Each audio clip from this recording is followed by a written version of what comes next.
Bagong Maxim driver ka ba at hindi mo alam paano mag-load sa iyong taxi driver app? Halika at i-guide kita kung paano mag-load sa inyong taxi driver app step by step. Pero first po, open po natin yung ating taxi driver app. Then, i-close po natin yung ating auto accept order para hindi po tayo mapasukan ng booking. Click po natin yung menu sa right side sa baba. Tapos ay click natin yung money. And then next po, click po natin refill your account.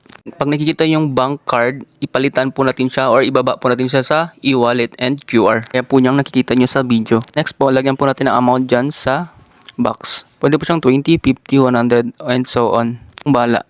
Basta ang minimum niya po is 20 pesos. Then click po natin yung refill dyan sa pinakababa. And then dito guys is pwede po kayo magbayad sa Maya and then pwede din po kayo magbayad sa GCash. Ako guys is magbabayad po ako sa GCash. Gagamitin ko po yung aking GCash. Kukuha po yung QRPH. And then pag lumabas na po yung QR code guys is screenshot nyo po siya. Then isave. Ko lang guys ha, screenshot nyo lang po siya kasi gagamitin po natin siya mamaya. Pagkatapos natin siya ma-screenshot and then na-save na po natin siya. Tapos tayo sa ating GCash app.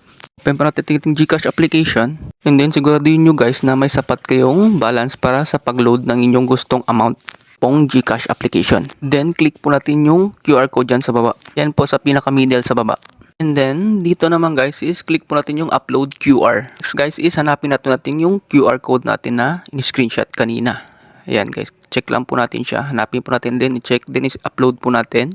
Then, click lang po natin yung pay 100 pesos dyan sa pinakababa. And then, boom, okay na po siya guys. So, dito naman guys, pag matagal po siyang pumasok, syempre matagal din pumasok. So, about po 1 minute to 2 minutes. Pero hindi naman siya po tumatagal. Pag ganyan po nangyari sa inyo is, log out lang po kayo. And then, log in lang po kayo sa inyong taxi driver app. At papasok na po yung load. Ganun lamang po ang gagawin nyo pag matagal pumasok yung load. So yun lamang guys, sa mga bago pa lang sa YouTube channel ko, please click po subscribe at hit yung notification bell para laging updated sa mga bago kong upload na videos. Maraming salamat po.